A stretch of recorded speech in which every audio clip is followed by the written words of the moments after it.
Podcast Bancada Azulina. Alô, torcida proletária! Vamos juntos! Salve, salve, torcida azulina! Meu nome é Mike Gabriel e sejam muito bem-vindos para mais um Bancada Azulina de número 89.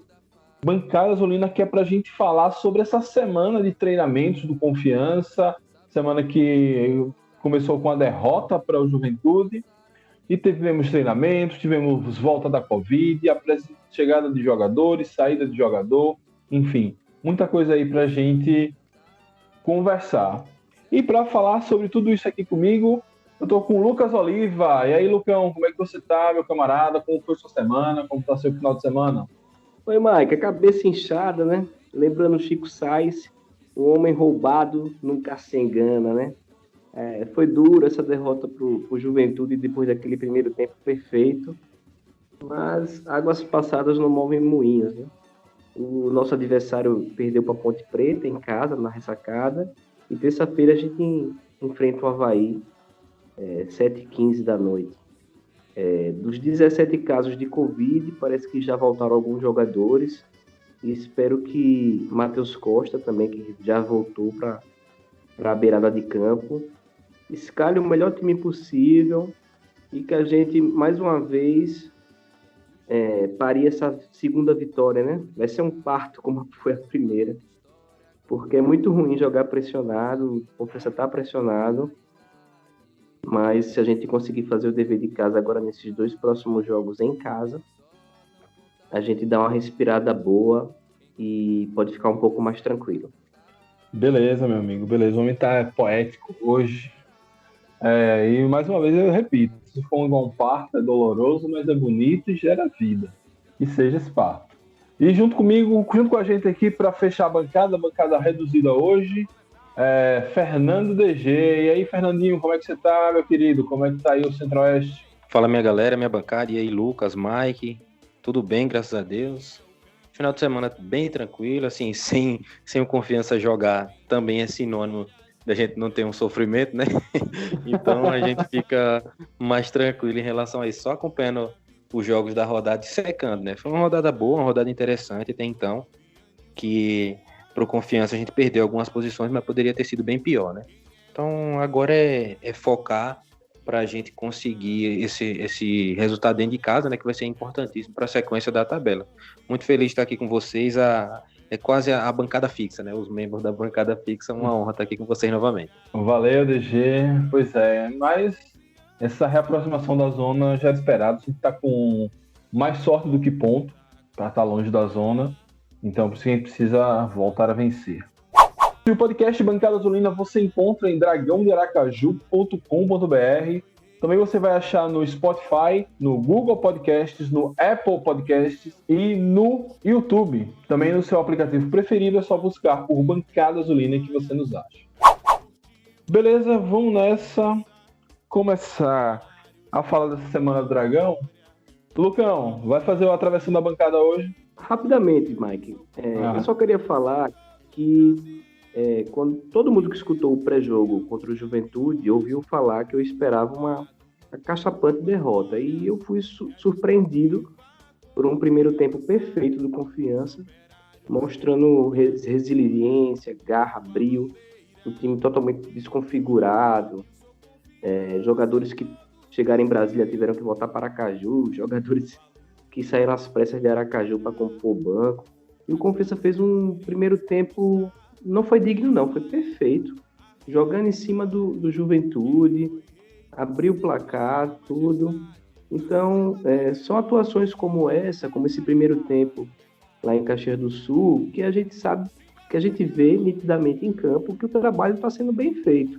Aí, por um azar, por uma falha, não fazendo um gol, ou por uma fé da arbitragem, como aconteceu em Caxias do Sul, ou aquele pênalti que marcaram para o Cruzeiro, que até hoje eu não me esqueço, por essas má-fés da arbitragem, a gente não está conseguindo os resultados. Mas uma coisa que está claro para mim, e eu vou defender até o final, acho que a torcida proletária tem que manter a tranquilidade. É um campeonato muito grande, vai ter cavalo paraguaio, vai ter gente que está na fase boa, vai começar a fase ruim. E eu acho que a Confiança é consistente. Então, não havendo essa pressão interna, a torcida não criando essa pressão interna, fatalmente nossas vitórias vão vir, porque o trabalho está sendo bem feito. Então, eu acho que o jogo de Caxias do Sul foi a maior diversidade que a gente encontrou até o momento. A gente foi lá, é uma viagem longa, extremo sul, time todo desconfigurado, vários jogadores com Covid, e a gente fez um grande primeiro tempo. Então, agora com a volta de Matheus Costa, com a volta de alguns jogadores também que já passaram pela quarentena, acho que dá para Confiança se ajeitar, treinando no campo da Unite, que oferece melhores condições de treinamento. Dá para a gente vencer esses 2 jogos agora, em sequência. Então, é só isso que eu queria falar. Vamos manter a calma. Vamos agora fazer nosso 8º jogo e depois vão ter mais 30. Então, vamos manter a calma. Acho que está no caminho certo. É vencer esses 2 jogos para a gente dar um respiro e ficar numa boa. Eu quero atravessar o bancada também, porque o Lucas ganhou esse espaço aí. E assim como você e Lucas participaram junto com o Tete da entrevista com o Zé Carlos nessa semana no Dragão de Aracaju, inclusive recomendo para quem não estiver ouvindo aqui, para encerrando esse programa, ir lá conferir, ficou salvo. E aí eu queria fazer uma resenha com o Lucas, perguntar como é o nome do estádio que a gente jogou lá contra o Juventude. Não é o Alfredo Jacome? Já come o quê, rapaz? Já come o quê? Vai comer o quê? Jacone. Você falando na live, eu rindo que me acabando. Jacome igual, só se for. Mas pode seguir, seguimos o programa. Coração para coração. O meu abraço sincero e fraterno, de coração a coração. Obrigado! Beleza, então vamos lá. Continuando aqui nossa pauta, depois da coluna de Lucas atravessando a bancada, falar do retorno de Matheus Costa. E aí, Fernando, como você mesmo falou, a gente teve a nossa live lá com o Zé Carlos, e ele até explicou um pouco da rotina da comissão técnica e tal. Então, será que esse retorno, ele vai ser... Eu acho que ele só será sentido positivamente. O que é que você avalia? Que, claro, que todos torcíamos pela recuperação de Matheus, até porque ele foi bem sintomático, foi bem pesado a Covid dele. Mas no campo de jogo, o que é que você acha que muda alguma coisa? Então, o Matheus Costa, até na entrevista que ele deu na TV Dragão, ele contou um pouco do problema que ele teve com a Covid, né, de ter febre, dor no corpo, até entrada no hospital com dificuldade respiratória.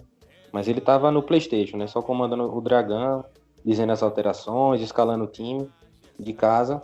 E aí Zé Carlos ficou no Raça Negra, né? Zé Carlos parece aquele cara do Raça Negra, inclusive. E aí eu achei parecido pra caramba aquilo ali. Que é Luiz assim, Carlos. Que é Luiz Carlos, né? E ele é Zé Carlos. Eu acho assim que a volta de Matheus, de qualquer forma, é positiva, porque principalmente o que eu senti Matheus teme pelo emprego, né? Então ele não quis deixar na mão de ninguém, porque se der merda, quem vai ser demitido é ele. E assim, o retorno dele é bom, de qualquer forma, porque as ideias são dele.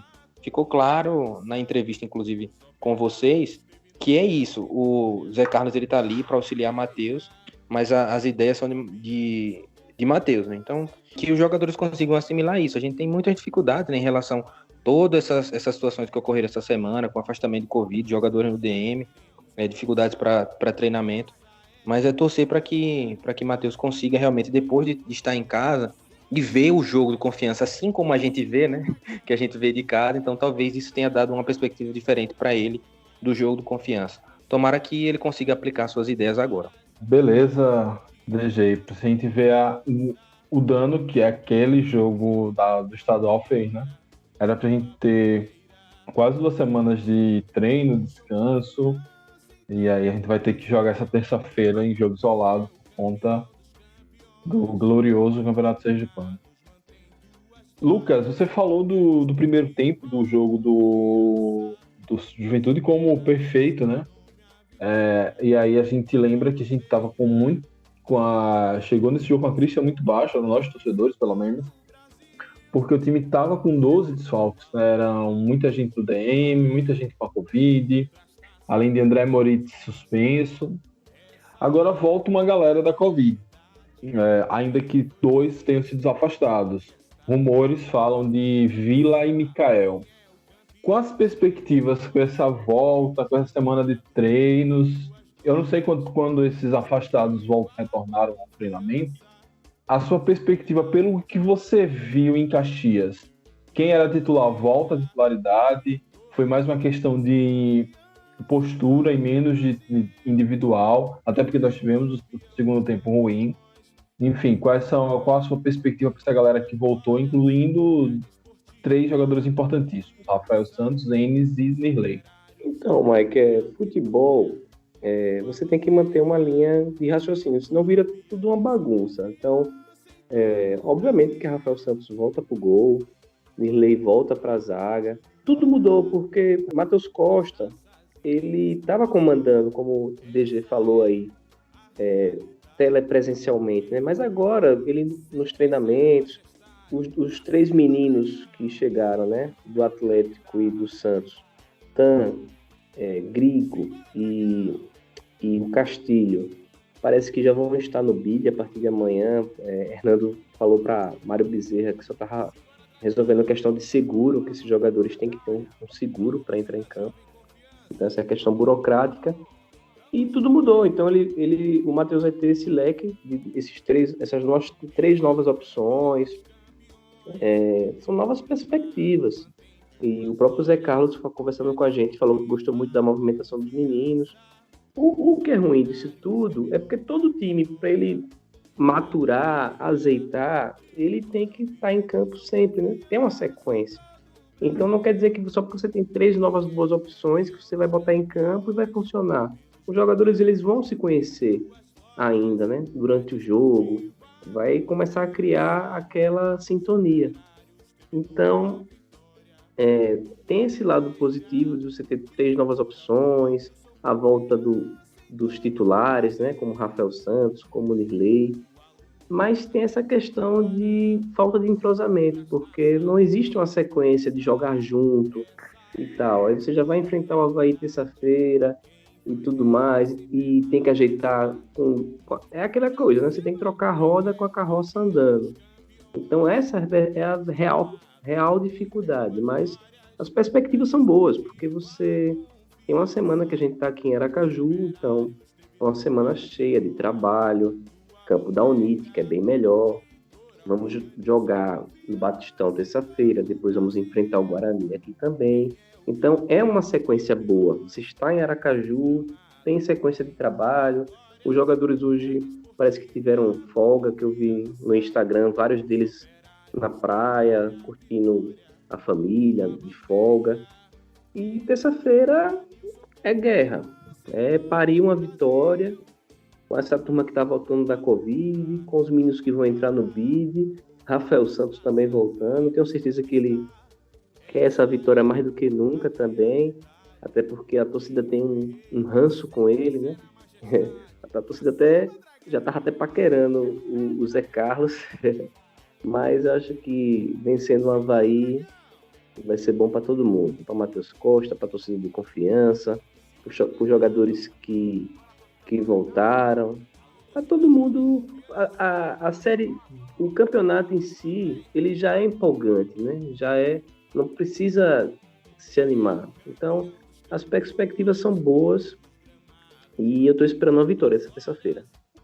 Beleza. Pois voltamos ao campo da Unite, que é uma ajuda e tanto. E já recebemos, inclusive, vídeos, né, que as obras do Sabino Ribeiro retomam. Vocês souberam de algum prazo e tal? Só vi o vídeo, confesso que eu não procurei muito a fundo. E eu sei muita coisa da vida, agora de reforma de gramado eu não sei não. Dezembro, né? Dezembro. Beleza. Eles falam em 40 a 60 dias, é o cronograma da empresa que está executando as obras, né? Mas eles sempre fazem a ressalva que pode acontecer algum imprevisto, aquilo, mas eles, tanto o Iago como o Hernando, falaram em dezembro. Beleza, então... A informação que eu sei também é essa, né? A gente viu dessa questão do retorno para o final do ano. É muito ruim o contexto, né? O contexto é muito ruim, né? Você pensar que o Confiança só vai conseguir treinar em casa novamente no final do ano. Eu não me lembro agora, assim, quando em que rodada a gente vai estar quando virar 2021, né? Mas, pelo menos agora a gente teve esse retorno da Unity, como você comentou, Mike, que vai ser muito bom, né? Evitar essa viagem para Lagarta, era quase 1 hora de deslocamento, 2 horas, né? Contando a ida e a volta, deslocamento. O Confiança hoje tem o campo da Barra também, que treina ali. É algo que é interessante, né? De todo modo para isso. Mas tem um desconto da pandemia aí, mas fica a corneta aí para a diretoria, né? Esse gramado Sabino já era para estar pronto há 1000 anos. Viu? Não, pois é. Mas, se bem que eles nem estão indo mais para Lagarto, né? Eles foram alguns dias só, mas parece que os jogadores não gostaram muito. O próprio Matheus. Pois é ruim não demais, adaptou mano. Ruim direito. demais essa ida para Lagarta aí. Então, voltamos a usar o campo da Barra e depois voltou a usar agora o campo da Unity. Só lembrando que, diferente da Série C, onde a gente podia treinar no Batistão, nas séries A e B você não pode treinar no campo de jogo. Pelo menos a informação que mas eu não entendo direito porque teve aquela invasão lá no Figueirense, no Scarpelli, e os caras estavam treinando, mas enfim. Agora mesmo não dava para treinar no Batistão também por conta do tratamento que estava sendo feito, né? Os caras pediram para ter o tempo, por conta do produto ser tóxico e tal. Então também era um motivo. Talvez depois possa, eu também não tenho essa informação não. Mas eu também recebi informações de que a coisa tá boa lá pelo Batistão. Que melhorou um pouco. Quem conseguiu ver vídeos e até lá, ao longo das semanas, que melhorou um pouquinho em relação ao que foi contra o Vitória. O último jogo, né? Isso. Beleza. Vamos lá, a gente estava falando aqui de jogadores, teve a saída de Dudu, né? A gente tava falando dos meninos que chegaram do Atlético Mineiro e Dudu foi daqui para lá. Foi mais não sei se dá para chamar de parceria, né? Mas foi mais um capítulo dessa parceria, essa troca de figurinhas entre Confiança e Atlético Mineiro, que começou lá atrás em 2010 com Gemerson. E Anderson passou por lá, depois tiveram alguns atletas que nem vingaram tanto assim no futebol, como Pedrinho e como Matheus. E esse ano foi Yuri Marley, que ninguém nem sabia exatamente quem era, e agora Dudu. Lucas, como você avaliou a saída de Dudu? Eu vi muita torcida reclamando do Confiança, enfim, Dudu vai recebendo quanto e tal. De fato, o clube teve blogueiro do Galo que teve as informações antes do que a divulgação oficial da diretoria, mas eu quero que você faça uma avaliação tanto dessa parceria como da ida de Dudu. Você achou de bom tom, você discordou, enfim, deixa aí seus comentários. Então, Mike, é como você falou, a diretoria... Eu escutei Hernando dando entrevista para Mário Bezerra, falando que Dudu está indo para fazer exames, né, vai lá em Belo Horizonte, e depois se é aprovado ou não. O que a torcida do Confiança resmunga com razão é a questão da transparência, para saber se é empréstimo, saber se o Confiança tem porcentagem. Algo que eu achei positivo, que virou uma cultura do torcedor proletário. Porque por muitos anos, muitos jogadores saíram daqui de graça, a preço de nada. E a gente conseguiu criar essa cultura na torcida de se interessar e saber o que é que a Confiança vai ganhar com isso. Eu acho que isso é positivo. Eu vejo positivo esse intercâmbio, esse diálogo constante com o Atlético Mineiro, né, que é um time que está aí no primeiro escalão do futebol brasileiro. Isso é importante.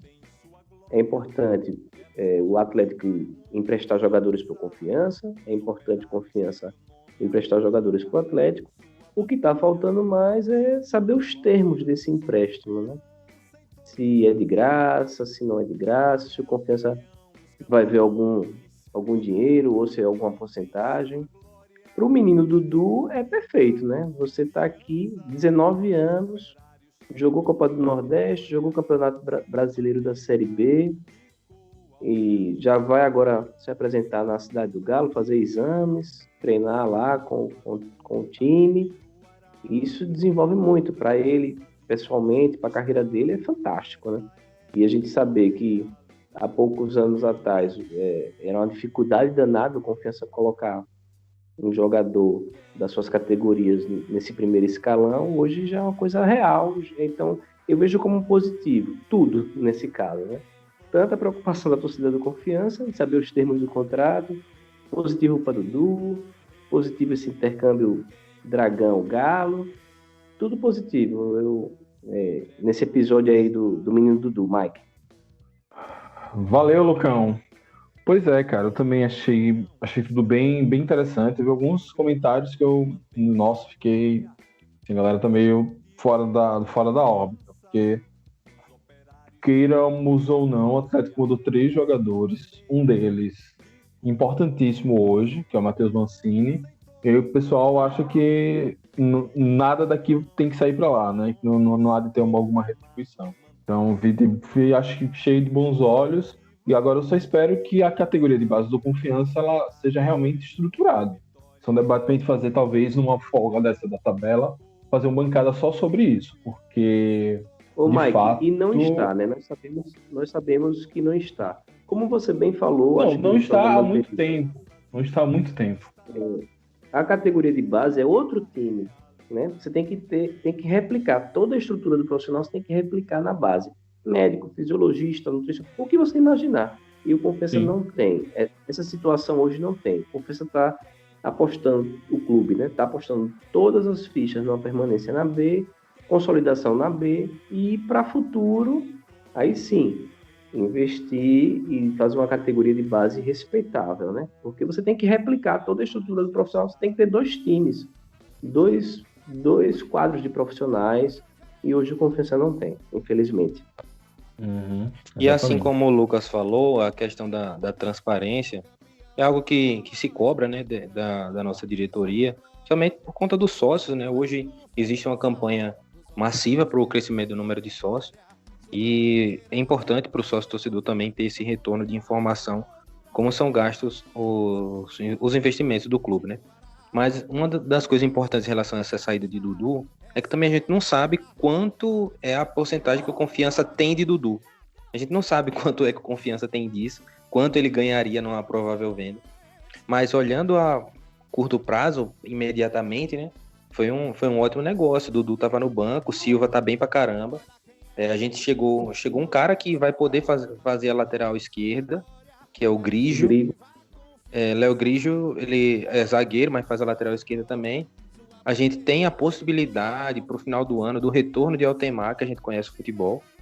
Altemar que ajudou a gente na D, ajudou a gente na C, e por que não também pode nos ajudar na B. Então, mas falta muito, né? Falta muito ainda para ele retornar, assim como o Kivel, né? Que retornou, a gente viu como é a diferença. Tá ainda um pouco distante do nível dos caras que estão jogando atualmente. Mas, assim, foi muito positivo. São 2 jogadores por um. Os 2 estão vindo por empréstimo. A gente espera que os caras consigam dar um retorno técnico agora, porque a gente, claro, tem que pensar a longo prazo. Mas o mais importante para o Confiança agora, nesse curto prazo desse ano, dessa competição de Série B, é conseguir a permanência, né? E aí, se a gente consegue trocar um jogador no banco por 2 que podem ser a opção ali na parte titular, então tá massa. Pois é. Isso que o Fernandinho DG levantou é importantíssimo, Mike, porque ninguém sabe hoje qual a porcentagem que Confiança tem sobre esses jogadores. Se você acompanhar o Instagram dos jogadores, eles estão sempre assinando contrato com essas agências, esses empresários de jogadores. Por exemplo, essa semana eu vi Marcelinho assinando contrato com uma dessas agências. Aí a agência posta assim... Márcio Bittencourt assinou com o Márcio Bittencourt. Bem-vindo, nosso jogador, Marcelinho assinou com a gente. Então a gente não sabe qual a porcentagem que o clube em si, a Associação Desportiva Confiança, tem sobre esses jogadores. Ninguém sabe quanto de Dudu tem por Confiança. Então tudo isso fica naquele limbo, né? Naquele terreno pantanoso, onde a torcida não sabe o que acontece, e muitos dizem que é bom a gente nem saber, porque a gente até, quem sabe, perde até o gosto de torcer e de acompanhar. Não sei se é tão drástico assim. O que eu ouvi falar é que a porcentagem de Confiança sobre o Dudu é de 60%, em caso o Atlético resolva comprá-lo, já que ele vai lá com o que eles chamam de passe fixado. Se ao final do empréstimo eles gostarem do futebol dele, eles têm a preferência de compra e podem usar essa preferência. Que, inclusive, é diferente dos jogadores que vieram para cá. Nós não temos a preferência de compra em cima de Grigio e Castilho. Ainda como se a gente fosse... E também não vai comprar, né? Era isso o meu comentário, como se a gente tivesse dinheiro para comprar. Mas... o que eu acho interessante de Dudu é que ele foi para lá para reforçar a base. Sim. E a base, nesse momento no Brasil, está parada. Não existe campeonato de base no Brasil. Então, assim, pra você ver como é a estrutura do Atlético, né, velho? Os caras estão reforçando a base num momento que a base tá parada, pô. Diga aí, é muito sonho chegar nesse patamar de organização, pô. Pois é, não, chegar a 20% disso pra mim já tá ótimo. E como o Lucas falou, né? Categoria de base é um outro clube dentro do clube e que a gente precisaria começar a fazer algum trabalho há de ser feito. Não dá porque tem um CT da base, né, uma comissão técnica. Não, a comissão técnica tem que ter, mas se dá divide os profissionais do profissional com a base na parte de fisiologia, fisioterapia, contrato estagiário, enfim. Porque hoje é investimento isso. Se você conseguir fazer uma venda de jogador todo ano, uma venda milionária, você resolve muita coisa.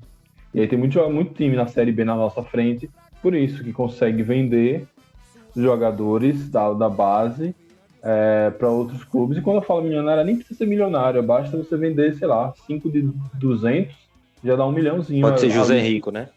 Sim. Precisa ser milionário, mas basta ser rica. Você já consegue resolver. Se vocês lembram, quando o Anderson foi vendido para o Grêmio, foi só 200 mil, mas assim, resolveu demais no nosso Pindaíba ali na reta final de uma Série C aí aleatória que eu não lembro qual. Enfim, mas vamos preparar esse programa da base, tentar fazer ele bem produzidinho pra gente, enfim, ter umas ideias aí legais. Tem que voltar a ter campeonato de base, o clube tem que começar a se movimentar para trazer jogador de volta. Vocês falaram aí que na base tem que ter um clube, uma outra comissão, tem que ter mais do que outra comissão, porque tem todas as questões do Estatuto da Criança e Adolescente, questões de responsabilidade com o estudo, então, coisa de família, às vezes os meninos são as referências da família, né, o Sebastião latiu, então vocês sabem que tem Vitória do Dragão essa semana. Era isso que tava faltando. Mas a base é realmente algo a se pensar, a se trabalhar. Mas para esse ano, duvido que o Confiança se movimente para isso. Não, acho que não tem nem condições financeiras e estruturais, né? Com sabendo todo em reforma. Mas eu acho que se tiver estadual sub-20 e eu não sei como é que vai ser a Copa São Paulo, porque muitos estaduais de base não retornaram. A gente estava na iminência de começar a Copa do Brasil sub-20. Não começou, não sei se retorna. Enfim, tem a Copa do Nordeste sub-20 também. Copa do Nordeste sub-20, inclusive, foi ela que revelou Dudu, aquele menino que vinha para o time profissional, chegou a estar no banco. Christian, é o nome do moleque. Christian, exatamente. Fez um golaço na Copinha, jogou muito na Copa do Nordeste sub-20 e hoje está na base do Bahia.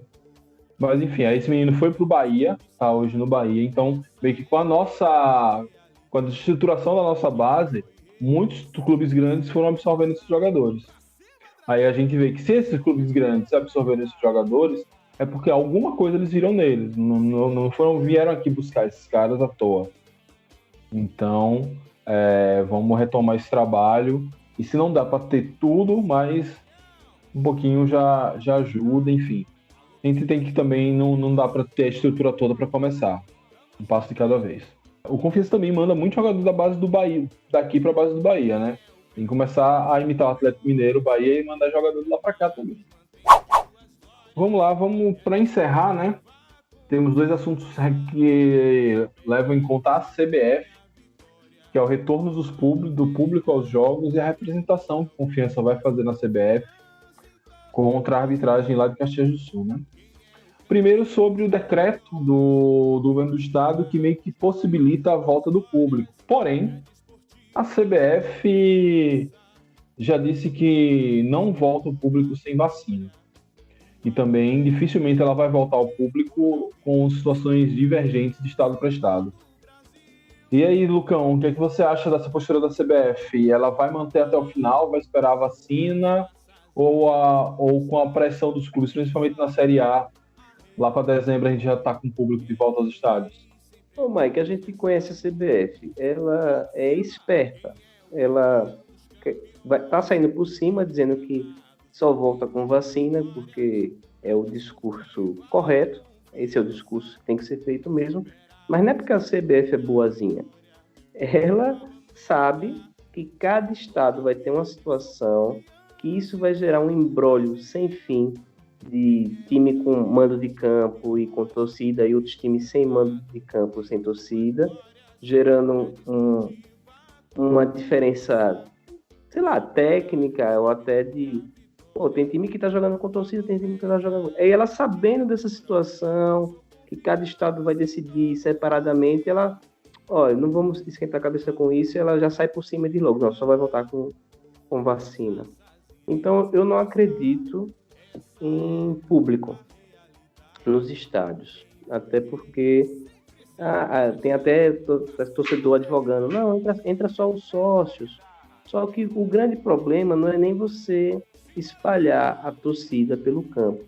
Eu acho que o principal problema são as catracas, a entrada, né? Que é aquele funilzinho e ali fatalmente teria aglomeração. Eu acho que é inviável e eu não acredito em torcida em estádio não, Mike.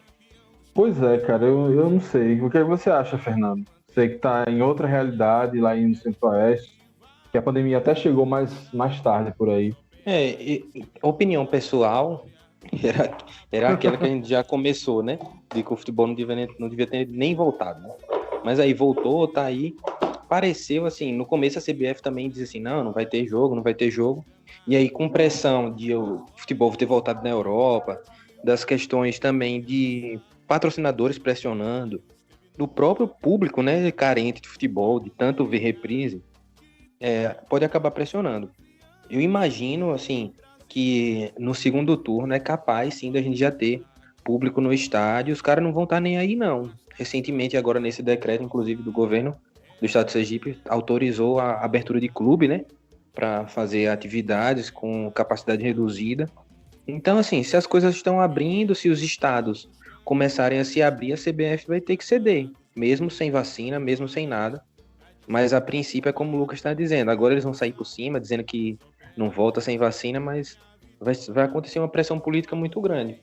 Eu, pessoalmente, só volto pro estádio. Para mim, até mais fácil falar isso, que estou distante, né? Para eu ver jogo do Confiança, eu teria que viajar. Mas como eu gosto de ir bastante a estádio, eu iria nos jogos aqui do Goiás, do Atlético e do Vila.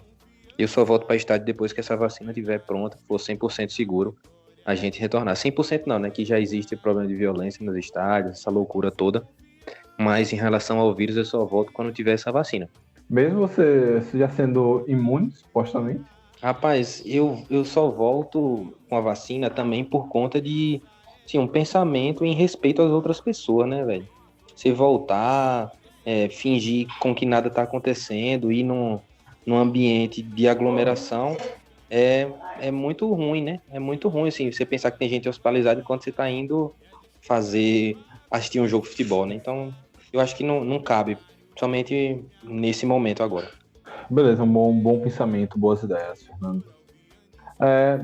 Não sei, assim, é difícil a gente duvidar do discurso oficial, assim como é difícil a gente acreditar na CBF. Eu creio que a partir do momento que todos os estados permitirem a possibilidade, principalmente na série A, eu creio que aí vai vir como uma avalanche. Dificilmente vai possibilitar. E assim, a forma de acesso ao público dava para organizar, né? Atualmente ela já é muito ruim. Então, não quer dizer que talvez essa seja a chance de a gente poder modificar. Porque o jeito que estava, se acontecesse, sei lá, uma briga, uma confusão ali, principalmente naquela entrada das catracas do Batistão, poderia acontecer um corre-corre, gente sendo pisoteada, gente sendo esmagada nas grades, enfim. Aquilo ali era um horror. É tanto que, para evitar isso, eu sempre chego, às vezes, no jogo do acesso, eu entrei 2 horas antes do jogo começar, porque eu sabia que se demorasse um pouco mais, ia ser um Deus nos acuda para entrar ali. Tem essas questões aí para a gente avaliar também. E sobre a representação da CBF, é isso. O clube não vai pedir a anulação do jogo. Eles até explicaram um negócio de direito material, direito real, uma fuleiragem assim. Mas vai lá dar uma pressionada, né? E a gente hoje entende, acho que foi Lucas que falou, que entende porque André Moritz toma tanto amarelo no banco. Porque se não pressionar a arbitragem, acontece o que aconteceu. E aí, Lucas, vamos falar dessa representação. Qual efeito prático você acha que vai ter?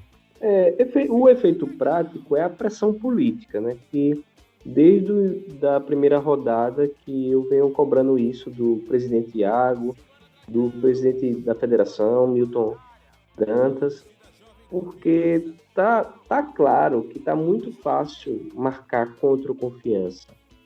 Dar faltas, cartão amarelo, pênaltis, não dá pênalti pro Confiança, dá pênalti pro Cruzeiro, como deu.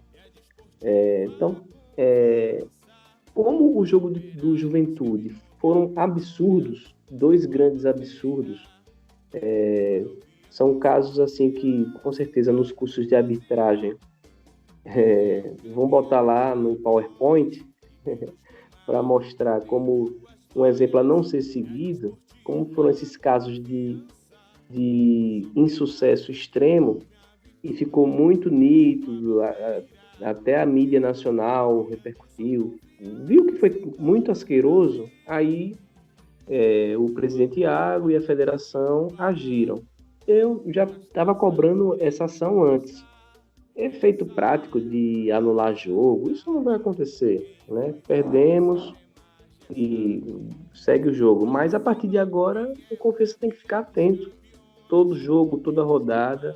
Eu sei que DG não gosta muito disso, de dar ênfase à arbitragem, mas a gente sabe o poder da arbitragem. A arbitragem decide jogo. Tem um amigo meu que fala assim: rapaz, me dê um apito que eu faça acontecer o placar que você quer. Independente dos times, é muito poder. O poder do apito é muito poder. E o Confiança tem que ser, sim, enjoado. Todo erro, a partir de agora, tem que ter uma representação. Isso é um ato político. Se você vai anular jogo, dificilmente. Mas o Confiança, através do seu presidente, da federação que o representa, que é a Federação Sergipana.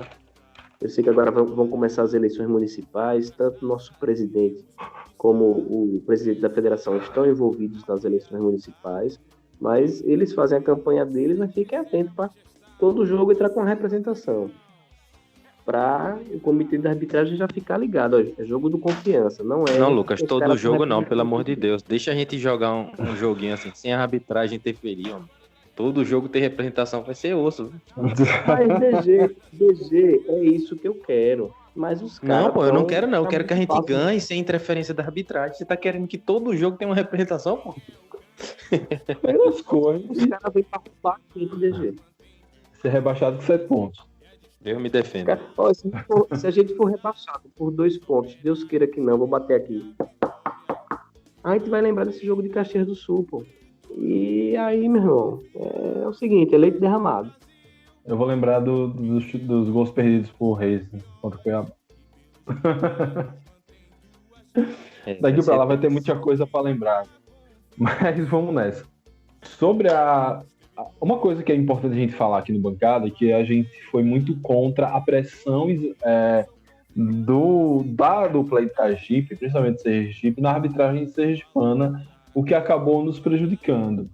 Mas a questão é que, naquele momento, nós não tivemos nenhum erro crasso, como esses que estão acontecendo contra o Confiança, na arbitragem para cá. Já o Confiança, ele é muito prejudicado desde o início da Série B. E talvez esse jogo de terça, tanto porque os erros foram mais grosseiros, como foi um dia meio morno no futebol brasileiro. Só tiveram 2 jogos no dia, e o nosso jogo foi o jogo principal da noite. Foi um jogo 7h30, com transmissão também no Sport TV, não ficou só no Premiere, e acabou tendo essa repercussão maior. Já que DG não gosta de falar de arbitragem, vou passar a bola para ele para falar sobre essa diferença das apresentações, para ninguém nos acusar de incoerência ou algo do tipo. Mike, assim, a gente espera que o Confiança desempenhe um bom futebol sempre, né? E realmente é algo que a gente está percebendo uma evolução. O nosso primeiro tempo contra o Juventude foi incrível, como o Lucas abriu o programa comentando. Eu espero que agora, com o entendimento do esquema, a gente consiga realmente ter isso para que não passe pela questão de arbitragem. A mesma coisa aconteceu com o Juventude. Talvez o torcedor do Juventude tenha dito que o primeiro tempo dele foi o pior primeiro tempo do Juventude. E no segundo tenha sido o melhor. O segredo disso é começar a trabalhar, pô. Os erros de arbitragem, sim, até travou aqui na hora de falar, os erros de arbitragem, eles acontecem para os dois lados. É isso que eu tenho essa convicção. Aconteceu a favor, aconteceu contra o Confiança, infelizmente aconteceu mais contra o Confiança do que a favor, né? A gente não quer que aconteça esse erro, mas é humano, vai errar, e mesmo com o VAR, a gente vê o pessoal que está na Série A reclamando disso, né? De o VAR, esse lance não era interpretativo, era para escolher a decisão do juiz e o VAR se meteu. Então é um caminho longo, árduo, a arbitragem ela interfere no jogo e não é de hoje. A gente tem que ser capaz de aproveitar oportunidades. Eu fico muito chateado quando eu olho para essa rodada agora e vejo o Oeste ganhando do CSA. E olha que o Oeste é um candidato a rebaixamento, o CSA também, mas o CSA estava com os 11 jogadores e a gente conseguiu empatar com o CSA, né? Até ter 11 contra 11 a gente perdeu pro CSA.